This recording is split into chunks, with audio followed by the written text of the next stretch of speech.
Antes de entrar em campo para as disputas, políticos e partidos negociaram alianças de olho no horário eleitoral gratuito no rádio e na TV. O espaço de propaganda é tido como elemento decisivo nas campanhas eleitorais. Mas a internet parece ter ganho mais espaço nesta eleição. Eu converso sobre isso com Caio César Giannini, professor de Cybercultura e Produção Digital da PUC Minas. Bem-vindo, Caio. Obrigado. Caio, como é que você avalia, de forma geral, o uso da internet nessa campanha de 2014? Olha, ele está muito mais intenso do que nas últimas eleições. A gente vê ainda não uma participação ativa dos candidatos, especialmente para os cargos majoritários, mas você já vê uma atuação bem interessante. O mais legal seria acontecer, mesmo que não tão verdadeiramente como foi naquela emblemática eleição, a primeira eleição do Obama, em que ele aparecia tuitando, usando lá o seu telefone para tuitar, seria legal ver os candidatos efetivamente utilizando.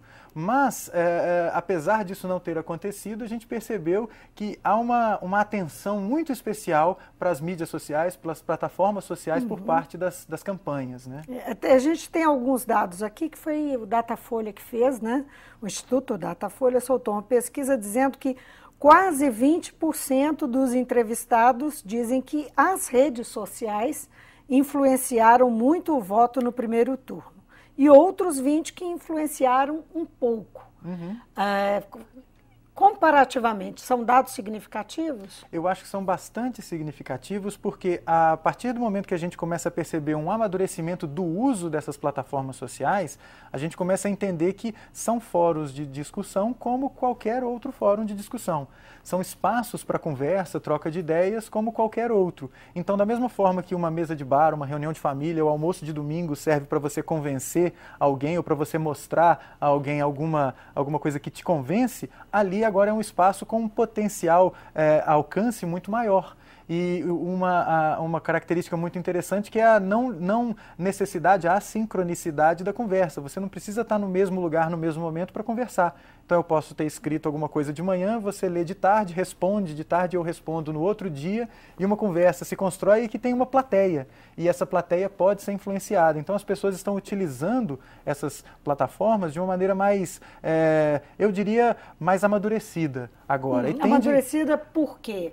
Você vê mais qualidade, porque há críticas em relação a esse uso também, dizendo que, apesar de ter crescido, né, o debate, a qualidade do debate é ruim.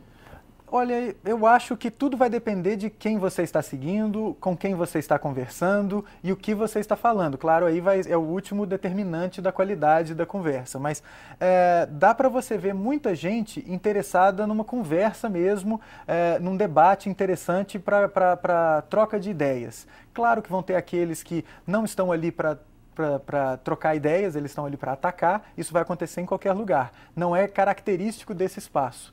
Tem uma fala bem interessante da professora Lúcia Santaella, que ela diz o seguinte: a cibercultura é algo que a gente não precisa temer. A gente não precisa ter um medo do que vai acontecer nesses ambientes, porque a cultura que é construída ali é um reflexo da nossa sociedade. Então o que acontece ali é a gente que faz. Então a gente não precisa ter medo daquilo ali, porque ter medo daquilo ali seria ter medo da gente. Então essa polarização, essa briga, essa pouca qualidade em muitos debates que a gente percebe, na verdade são porque a internet funciona como um catalisador das nossas características. Então, se está tendo muito disso, é porque essas pessoas ali se sentem mais infladas e mais capazes de discutir. Então, sobre o uso das campanhas, por exemplo, a gente vê que a internet virou um espaço de uso das campanhas muito para desconstrução, não é? Você falando que isso reflete comportamento, nosso comportamento, como é que você enxerga esse uso da internet para desconstrução? É o que eu falei anteriormente. Seria muito legal a gente ver os candidatos efetivamente utilizando aquilo ali como uma plataforma de conversa. Eles não fazem. Se você chama para conversa algum candidato, ele não te responde. Se você toca num assunto que é delicado, ele não vai te responder. Então, isso é um pouco reflexo do que você vê, por exemplo, nos debates, um candidato faz uma pergunta para outro e a resposta não tem nada a ver com a pergunta. A resposta é um ataque, é uma oportunidade de usar aqueles minutos para atacar. E isso se reflete nas campanhas. Então, a campanha é feita para mostrar o problema do outro, apontar o dedo para a ferida do outro e se resguardar. Eu acho que é uma coisa de evoluirmos. A gente está num caminho que vai depender da gente. Nós, sociedade, se a gente começar a puxar o debate para uma coisa mais de qualidade, ao invés de apenas apontar os erros ou desconstruir o opositor, eu acho que o debate tende a melhorar, né? Alguma coisa te chamou a atenção? O que você acha que predominou? Qual que é a sua impressão sobre isso? Alguma coisa que você destacaria? Eu percebo uma coisa bem interessante, que é as pessoas tomando partido. Isso é muito interessante. As pessoas nesses últimos dias, especialmente então, no segundo turno. Evidente. Né? Essa eleição presidencial foi bem interessante, ela está sendo bem interessante, porque ela está mostrando que as pessoas estão começando a entender que elas precisam se posicionar. O resultado do primeiro turno mostra que muita gente escolheu votar num candidato que efetivamente representa aquilo que ele pensa, ao invés de votar naquele para resolver a coisa já de uma vez. Então, esse voto para manifestação, como a gente vê, por exemplo, aquele cartunista Laerte, ele manifestando que vai votar, ou que votou no primeiro turno para Luciana Genro, ele votou na Luciana Genro porque ele acredita que ali tem uma representação para ele. Ele não estava numa corrida de cavalos, apostando em quem vai ganhar. Ele está falando, eu vou votar nessa pessoa, e uma posição do Laerte, que é uma pessoa influente, que representa um segmento que tem sido muito maltratado nos últimos anos, isso mostra uma posição corajosa dele e que influencia muita gente. Então, isso aconteceu nas plataformas de mídia social. E aí, claro, você tem desdobramentos disso, ele depois se posiciona no segundo turno de uma maneira bastante coerente, e isso influencia as pessoas, é aquilo que foi falado anteriormente, que as mídias sociais acabam alterando as posições das pessoas. As pessoas mudam o voto porque foram convencidas, um argumento ali falou, poxa, é isso mesmo. Às vezes, de uma maneira mais interessante, que é uma característica muito legal das mídias sociais, que é a da espontaneidade e da autoridade. Não faz muito sentido eu ficar colocando só a celebridade para usar o meu shampoo e esperar que as pessoas vão comprar o shampoo porque a celebridade usa o shampoo. Eu vou me convencer de que eu vou usar aquele shampoo e ele vai ser bom para mim se alguém parecido comigo, na gôndola do supermercado, falar, olha, esse shampoo é legal, pode usar que funciona. Isso é o que acontece nas mídias sociais. É interessante que você vê dos dois, né? Sim. Você vê os artistas se posicionando e vê também gente comum. Né? E o que é em legal, gravações aparentemente amadoras. Bem amadoras, né? E o que é muito legal é que o empoderamento do usuário que a internet proporciona, ele também empodera aquela pessoa que já tem uma notoriedade, que é uma celebridade. Então, a ferramenta de gravação imediata ali de um celular gravando um vídeo na câmera do celular, um depoimento. Aquilo qualquer pessoa pode fazer, inclusive alguém que já tem uma notoriedade. E essa pessoa fazendo isso de maneira que parece ser espontânea, é muito interessante e muito relevante para quem está na audiência, porque mostra, eu também posso fazer, eu também posso me manifestar, eu vou colocar o meu depoimento em apoio a esse candidato ou aquele outro, e esse depoimento pode ser compartilhado N vezes, e você pode espalhar uma ideia bem interessante. Agora, paralelamente a isso, na rede, aconteceu de alguns artistas reclamarem que estão sendo patrulhados, né? Sim. A própria rede vai, no que as pessoas deixam o anonimato e se posicionam, a rede também responde. São as consequências de você ser uma pessoa de influência, né, e influente. Né, você ter essa notoriedade vai te colocar sob os holofotes, e as pessoas vão prestar atenção no que você está falando, e elas esperam a sua posição, especialmente desses três que de ontem para hoje se manifestaram mais veementemente, né, o Chico Buarque, o Gilberto Gil e o Caetano Veloso.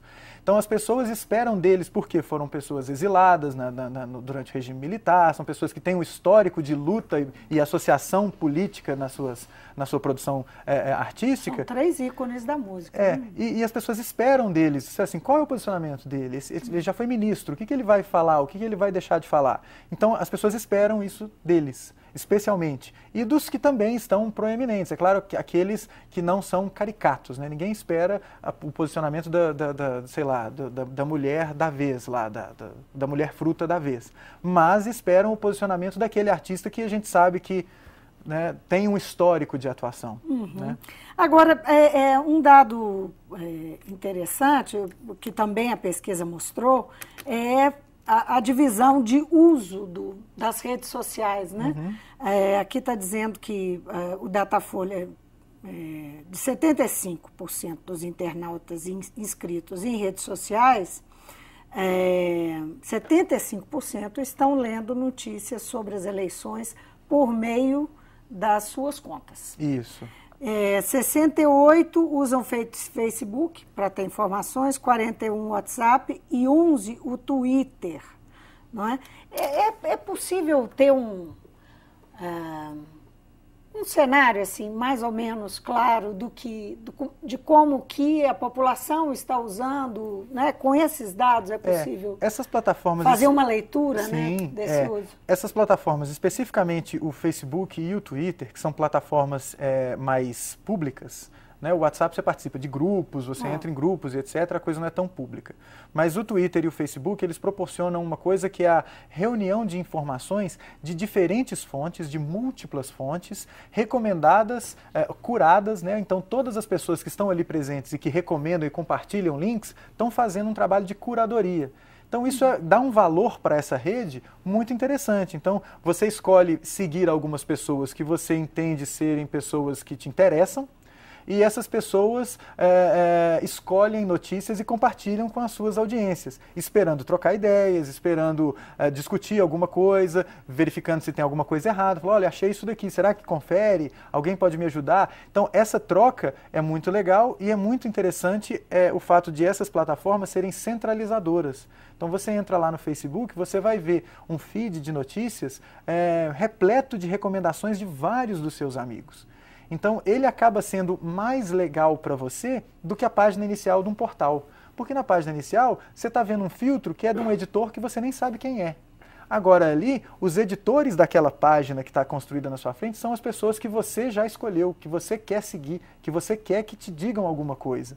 Então, está todo mundo entendendo ou começando a entender que tem esse papel, né, de influenciador. Então, esse engajamento que foi muito legal, que a gente está vendo agora na campanha, especialmente no segundo turno, eu acho ele fascinante, porque as pessoas estão entendendo que agora elas têm um papel político, que as mídias sociais elas têm uma função muito maior do que simplesmente chamar as pessoas, sai da rede social e vai para a rua, porque ir para a rua nesse momento vai ter um impacto, mas o impacto de verdade é vai para a urna. Vai para a urna e faça isso, e tome a sua decisão assim. E ali a mídia social tem um poder legal. Agora, só em relação a isso que você falou,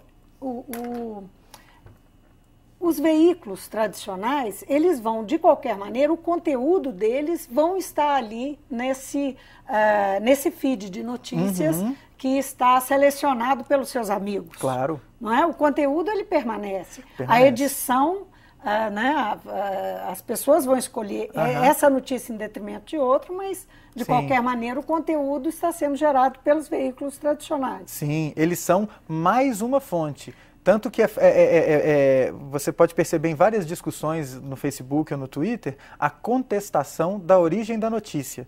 Então, aparece lá um site de notícias que não é muito conhecido, ou que não é do seu estado, ou que você sabe que tem um viés partidário, ele é recomendado, tem uma notícia dele recomendada, alguns dos comentários vão ser, mas também olha de onde que veio, né?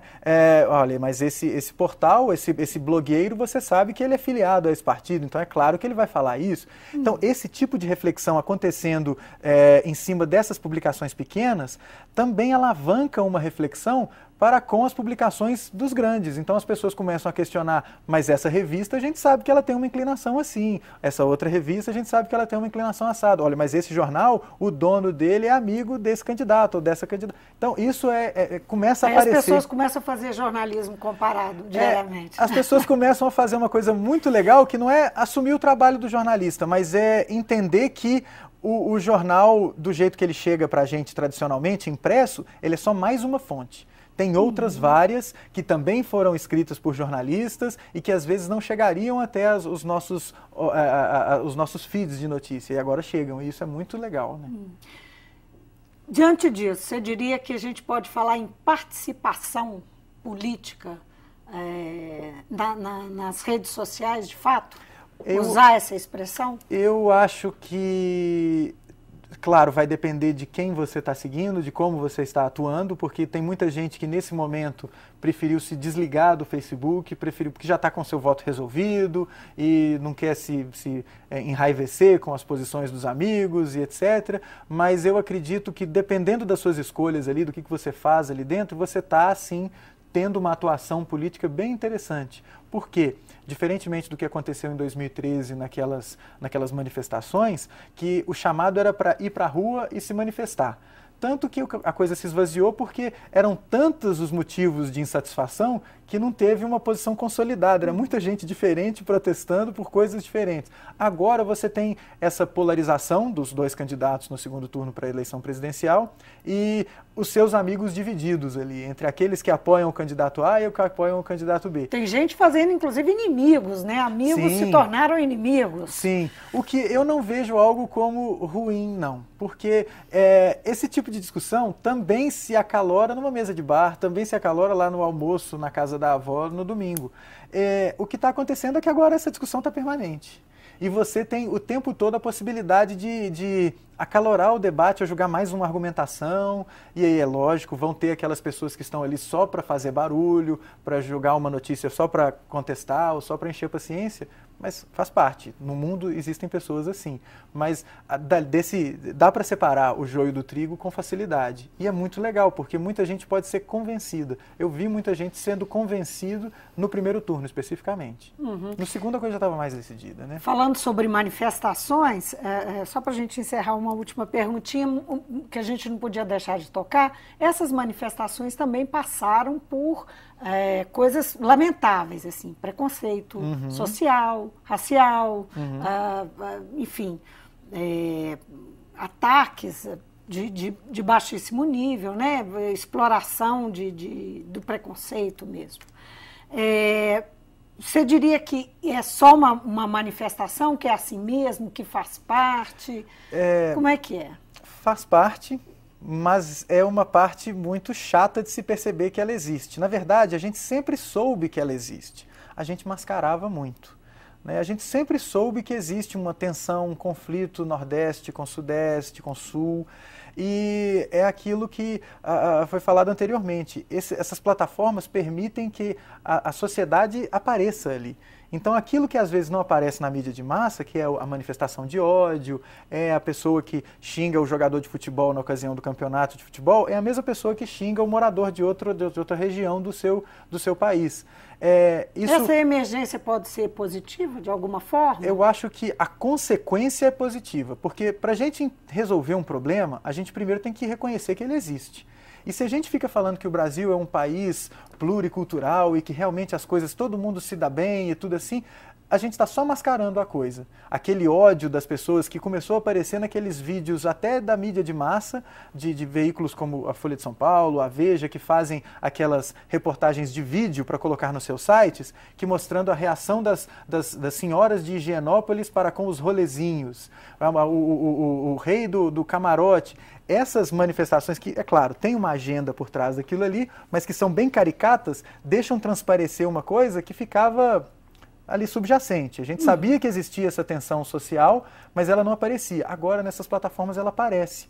Então, aparecendo o problema, a gente vai poder, com mais facilidade, diagnosticá-lo ou mostrar que ele existe, para no futuro outras atitudes serem tomadas, né? A gente conseguir, sabendo que ele existe, lutar contra esse problema, né? Tentar resolver esse problema. Acho que é importante, tem um papel importante. É muito triste a gente viver isso agora, né? A gente perceber que isso existe em pleno século XXI, alguém ser agredido na rua porque está com adesivo de determinado candidato. A democracia tem esse papel também? Eu não sei se isso é... O uso colocam isso como parte do jogo. Pois colocam isso como parte do jogo democrático, mas eu não acho que não é uma coisa bonita. Acontece, não é bonito, a gente tem que entender... Eu digo para explicitar. Claro, aí é fundamental, fundamental.